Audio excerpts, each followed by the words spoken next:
है परम पूज्य गुरुदेव के द्वारा रचित पावन प्रज्ञा पुराण कथा के आइए तिथि दिवस के इस परिवार प्रकरण इस श्लोक से प्रारंभ करते हैं। कमर सीधी कर लें, भगवान से प्रार्थना इस कथा की कुछ बुद्धि हमारे जीवन में उतर जाए। इसी भावना के साथ इस श्लोक के साथ यही भावना करें। ओम ऋषि धौम्यो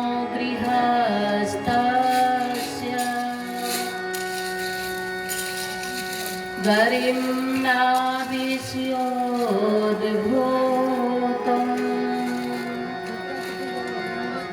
गृहस्थाश्रम हि धर्मस्य सर्वेषां मूलमुच्यते।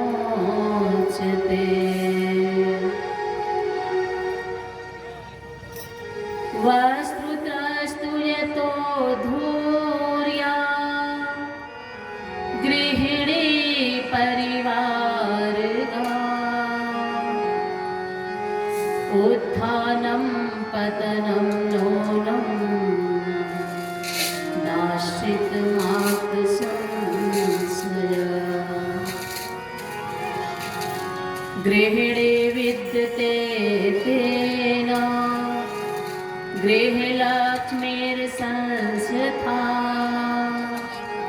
मंदिरे स्थिव देवी सा गेहे मान्या समरते गेहे मान्या समरते। धौम्य ऋषि गृहस्थ आश्रम की गरिमा बताते हुए आप सभी गृहस्थियों को संबोधित करते हैं। आप सभी उस आश्रम से आए हैं। आज कथा पंडाल में जिस आश्रम को चारों आश्रमों में सबसे ऊंचा आश्रम माना गया है, सबसे उत्तम और श्रेष्ठ आश्रम माना गया है, ब्रह्मचर्य आश्रम, वानप्रस्थ आश्रम, संन्यास आश्रम और गृहस्थ आश्रम। इन चारों आश्रमों में गृहस्थ आश्रम सर्वोत्तम आश्रम ये धौम्य ऋषि बताते हैं। गृहस्थ आश्रम में ही हमारे सभी ऋषि मुनि तपस्वी योगी ज्ञानी doctor master engineer DM CM PM और यहाँ तक अवतारी सत्ता भगवान राम और कृष्ण भी इसी गृहस्थ आश्रम का आश्रय लिए, यहीं से अपने सारे क्रियाकलाप संचालित किए हैं। इसलिए धौम्य ऋषि गृहस्थ आश्रम को उत्तम आश्रम कहते हुए उसकी गरिमा बताते हैं। गृहस्थ आश्रम पर आधारित महाभारत में एक बड़ी सुंदर सी कथा आती है। सुधन्वा और अर्जुन के बीच युद्ध छिड़ा। एक तरफ सुधन्वा और दूसरे तरफ अर्जुन, दोनों में युद्ध छिड़ा। दोनों महाबली थे और निर्णायक की स्थिति न आने पर भगवान कृष्ण ने 3 बाण पर निर्णय स्वीकार कराया। 3 बाण पर निर्णय हो जाएगा। और जब 3 बाण शुरू हुआ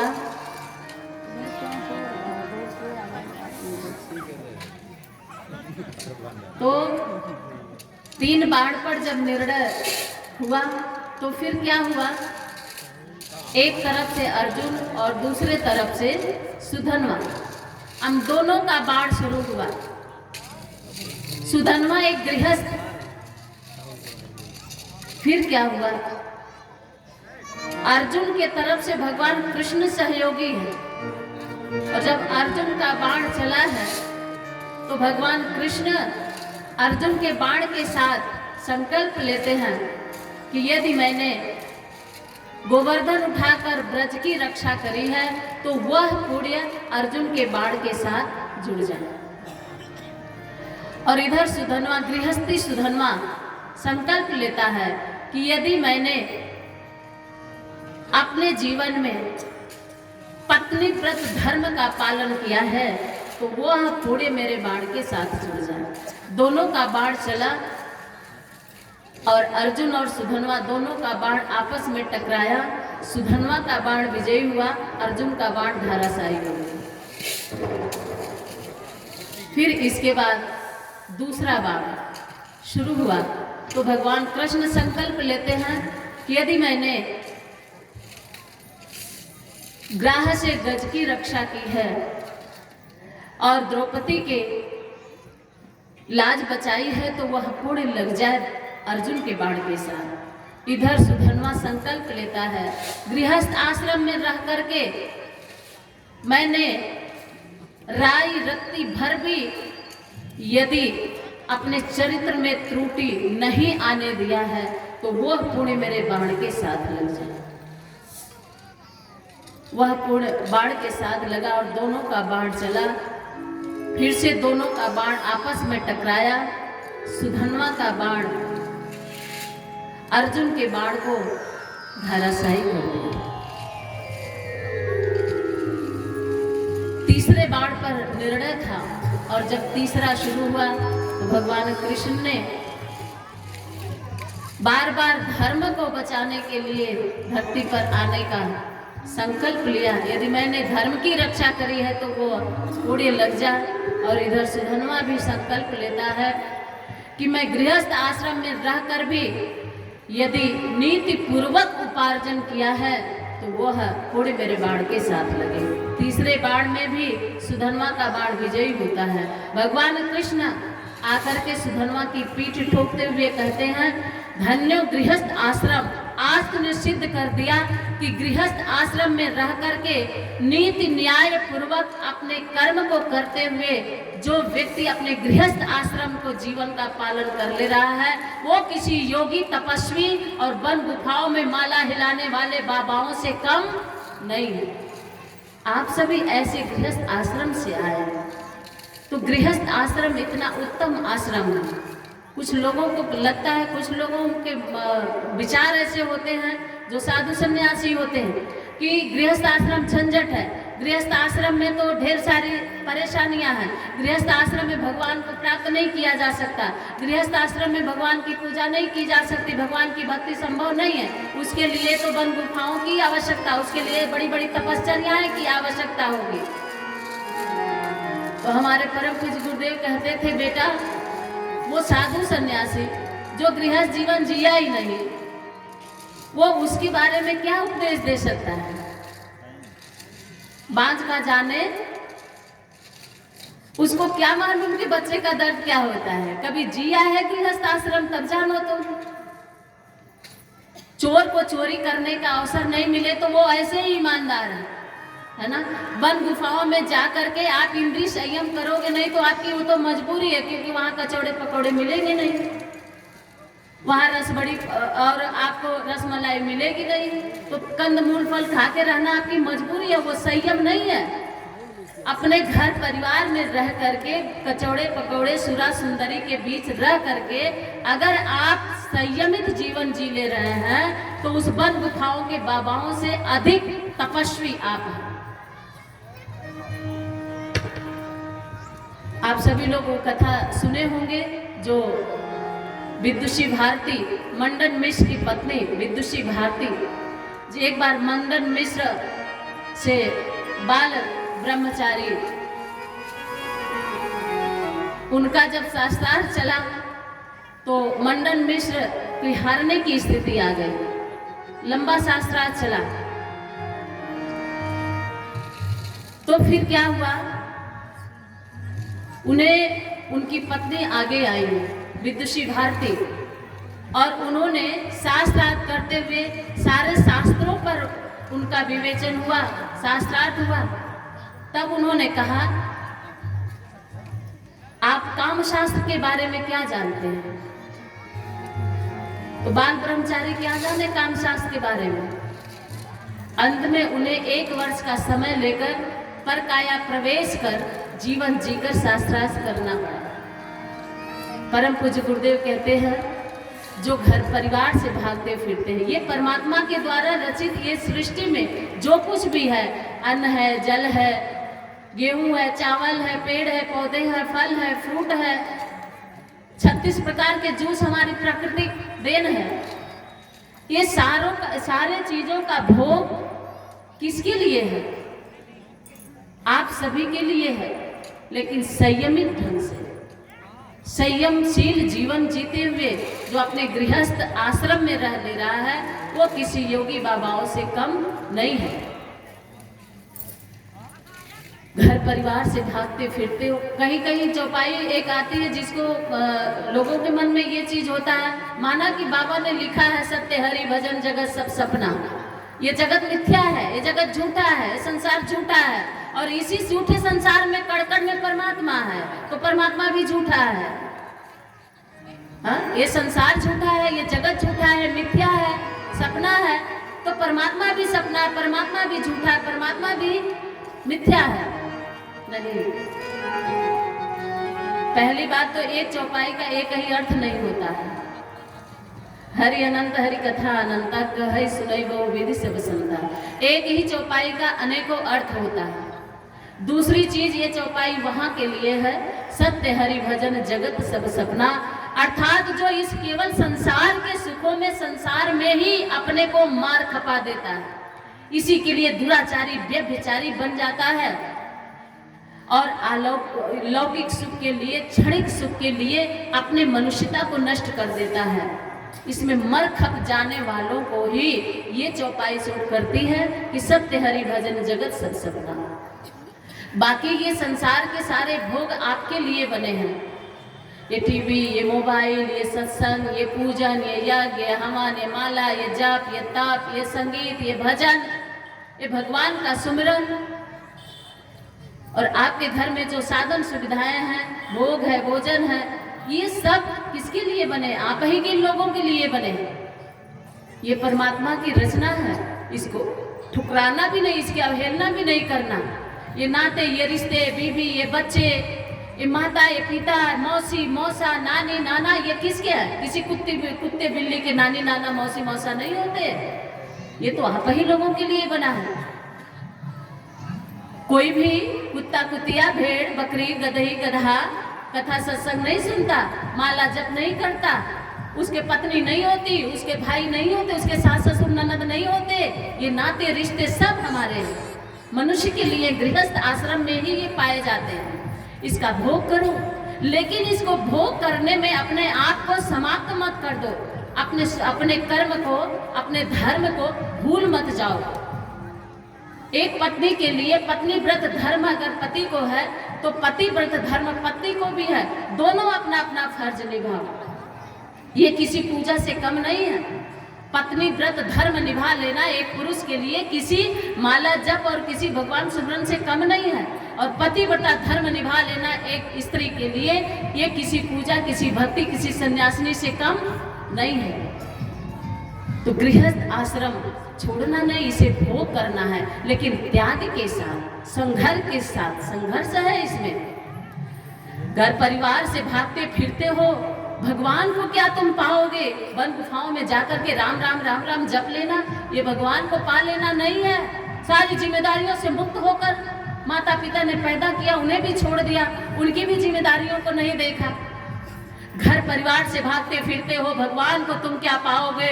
इंसान को तुम अपना न सके, भगवान को क्या अपनाओगे? इंसान को तुम अपना न सके, भगवान को क्या अपनाओगे? ये भोग भी एक तपस्या है, ये योगी त्यागी क्या जाने। कभी जीवन जी के देखो गृहस्थ आश्रम का। ये भोग भी एक तपस्या है, ये योगी त्यागी क्या जाने। अपमान रचयिता का होगा, रचना को अगर ठुकराओगे, रचना को अगर ठुकराओगे। माताओं, बहनों, भाइयों, गृहस्थ आश्रम बहुत कठिन आश्रम है। इसमें रह करके प्रेम, सहिष्णुता, धैर्य, विश्वास के ये संग्राम है, और इस संग्राम को लड़ने के लिए ये 3 कारतूस सभी के हाथ में अगर हैं तो वो विजयी है। युद्ध में विजय प्राप्त कर लेने वाला ही वीर नहीं होता। जो इस संग्राम रूपी, आज की जिंदगी तो और ही जटिल हो गई है, पहले से आज की तो और ही जटिल हो गई है, क्योंकि आज का विज्ञान युग जो है, बौद्धिक युग जो है, वो हमारे गृहस्थ आश्रम को और जटिल और कठिन बना दिया है। पहले के लोग तो सत्यनारायण भगवान की कथा होती थी तो प्रसाद खा करके तृप्त हो जाते थे कि भगवान हमारे ऊपर प्रसन्न है। हमारे घर में 1 महीने में 1 बार पूर्णिमा के दिन भगवान की कथा हो गई, वो 5 शंख में ही अपने आप को बहुत बड़ा योगी मान लेते थे, क्योंकि भगवान पर विश्वास था। नहीं, आज का व्यक्ति तो ऐसा है कि भगवान सामने आकर के खड़ा हो जाए तो अभी वो उसे प्रमाण चाहिए, तुम भगवान हो कि नहीं। आज जटिल हो गई है जिंदगी, हर एक से विश्वास उठता चला जा रहा है। पति का विश्वास पत्नी से खत्म होता जा रहा है, पत्नी का विश्वास पति से खत्म होता जा रहा है। और इस जो है जटिल जिंदगी में एक और इसमें कूद पड़ा मोबाइल। पति अगर कहीं दूसरी जगह है, पत्नी का फोन आ गया तो उस समय उसको झूठ बोलने पर मजबूर हो जाता है, और कहाँ हो तो बोलता है कि मंदिर में। अब वीडियो कॉलिंग कर दे तब क्या होगा, जटिल हो गई जिंदगी की नहीं हो। तो अगर ये कहते कि मंदिर में हो तो वीडियो कॉल करके भगवान की मूर्ति दिखा दो, और तुम कहीं और हो ठेके पे, फिर क्या होगा। जिंदगी जटिल हो गई है आज की। इस जटिल जिंदगी में ही पावन प्रज्ञा प्राण कथा परम पूज्य गुरुदेव ने आप सबके इस जटिल जिंदगी को सरल बनाने के लिए भेजा है। संघर्ष में जीवन हो गया है गृहस्थ आश्रम का। आज 95% घर नहीं रह गए, कुरुक्षेत्र बन गए हैं। हर घर में महाभारत हो रही है।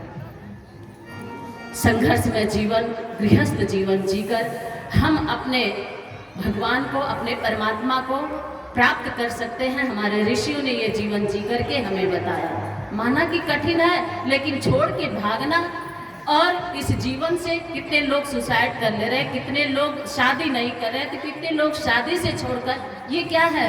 इस जटिलता को सरल बनाने के लिए आपको प्रज्ञा प्राण कथा सुनाई जा रही है। माना कि गृहस्थ आश्रम, गृहस्थ जीवन संघर्षमय है, राह बहुत कठिन है।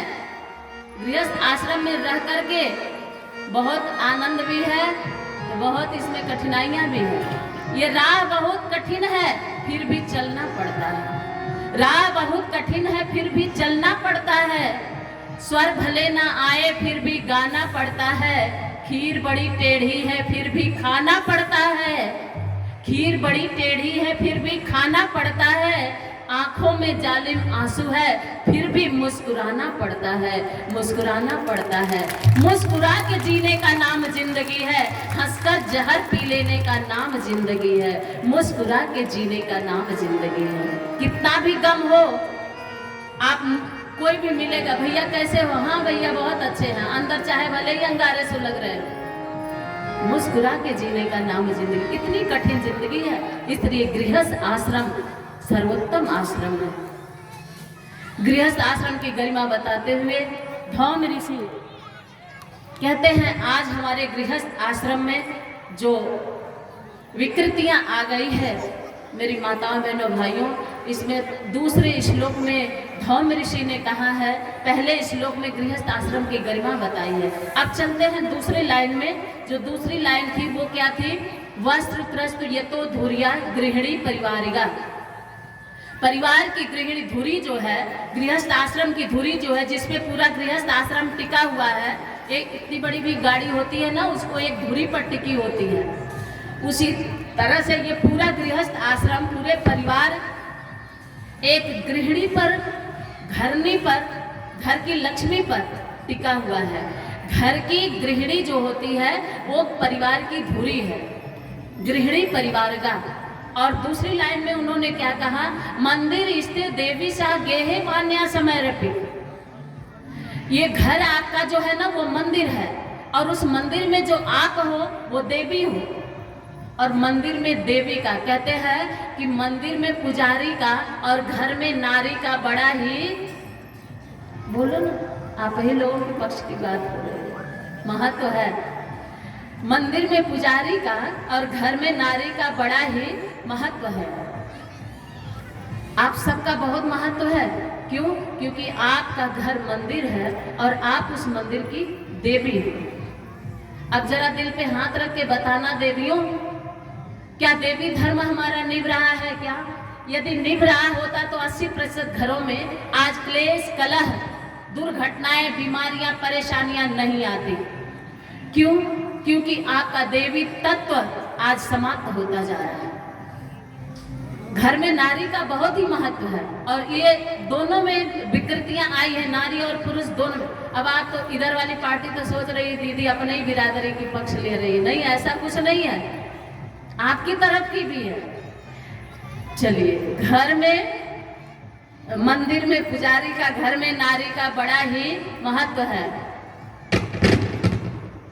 बहनें तो बड़ी खुश हो रही हैं, हाँ? और सुनिए, घर मंदिर में देव का और घर में पति, इनका भी बहुत महत्व है। माना कि आप काजू बादाम हो, लेकिन काजू बादाम खाते खाते ज्यादा दिन नहीं चल पाओगे। नमक का बोरा बाहर खड़ा रहता है, उसकी भी जरूरत पड़ती है, और बिना नमक के सब फीका रहता है ना। गलते हैं, पछते हैं आपके लिए, कमाते हैं, खपते हैं, मरते हैं, दोपहरी में जलते हैं आप सब परिवार के लिए। इसलिए घर गृहस्थी में दोनों का बड़ा ही महत्व है। ये दोनों गाड़ी के दो चक्के हैं और दोनों पहिए बराबर होने चाहिए। पति पत्नी गाड़ी के दो चक्के हैं, दोनों का पहिया बराबर हो तो गृहस्थ की गाड़ी बड़े आसानी से चल लेती है। और एक में ट्रक का लगा दो, दूसरे में मोटरसाइकिल का लगा दो तो एक कदम भी आगे नहीं बढ़ती। आज यही हो रहा है। आज दोनों का चक्का बराबर नहीं है। पत्नी का इधर मुख तो पति का इधर, पत्नी कुछ और तो पति कुछ और। कुछ तो ऐसे भी है कि पत्नी अगर कह दे तो हम क्यों करें। कुछ लोग ऐसे भी होते हैं कि उसका कहना क्यों माने। सबसे पहली बात तो हमारे वेद, हम नहीं कहते, हमारे वेद शास्त्र पुराण ऋषि मुनि सबने एक स्वर में कहा है पत्नी के लिए, घर में स्त्री के लिए, कि इनका सम्मान यथोचित होना चाहिए। माँ के साथ माँ का सम्मान जो होना चाहिए वो होना चाहिए आप लोगों के द्वारा। अगर ये सम्मान नहीं हुआ तो घर में शांति नहीं रहती। श्लोक आप लोग, बड़ा फेमस श्लोक है मनुस्मृति में, मनु महाराज ने स्वयं लिखा है। तृतीय अध्याय के 56वें श्लोक में मनु महाराज ने लिखा है, यत्र नार्यस्त पूज्यन्ते रमन्ते तत्र देवता। वहाँ जहाँ नारी की पूजा होती है वहाँ देवताओं का वास होता है। जहाँ देवता देवियों का वास होता है उस घर में सुख और शांति होती है। अब इस श्लोक को सुनकर के भाई लोग, कल से आप लोग इन लोगों को अगरबत्ती मत दिखाने लगे। पूजन का मतलब, यत्र नार्यस्त पूज्यन्ते का मतलब ये नहीं कि पूजा करना, आरती घुमाना। मतलब इनको जो सम्मान देना चाहिए, जो सम्मान के योग्य है वो उसे देना चाहिए। पत्नी बेचारी जीवन भर भोजन बनाते बनाते मर जाए, कभी जो पति झूठो भी बोल दे कि बड़ा सुंदर आज बनाई है, आज बड़ा अच्छा बनाई है। पति के सर में अगर दर्द है तो पत्नी बेचारी लाओ बाम लगा दे, दवा खिला दे, गर्म पानी दे दे, चाय बना के दे दे और ठंडा तेल लगा दे, गर्म तेल लगा दे। क्या करने के लिए तत्पर हो जाती, परेशान हो जाती। क्यों? क्योंकि अर्धांगिनी है ना, आधा अंग है ना। आपका सर दर्द करता है तो इनका भी आधा करता है। ये महसूस कर लेती है कि मेरे पति का सर दर्द कर रहा है तो उनके भी सर में दर्द होती है और वो ले करके तेल दवा बाम दौड़ती है। पत्नियां ऐसी करती हैं। अब ये नहीं पूछेंगे कितनी करती हैं, हो सकता है बहनों में कुछ न भी करती हो तो ये नहीं पूछेंगे, लेकिन हम ये पूछेंगे कि पत्नियां तो ऐसी करती हैं, जब इनके सर में दर्द होता है तो क्या आप लोग कितना करते हैं इनका सर में? किसी ने लगाया तेल, दबाया सर, लगाया बाम? क्यों नहीं? क्योंकि दोनों एक दूसरे के आधे अंग हैं, दोनों एक दूसरे के पूरक हैं। पत्नी अगर मर जाती है तो पति भी उसके साथ मर जाता है, ये भगवान राम ने सिखाया। पत्नी जिसकी मर जाती है तो पति भी खत्म हो जाता है उस समय से। क्यों? वो किसी का बेटा कहलाता है, किसी का फूफा कहलाता है, किसी का भाई कहलाता है, लेकिन किसी का पति नहीं कहलाता है। पति का नाम समाप्त हो जाता है पत्नी के साथ।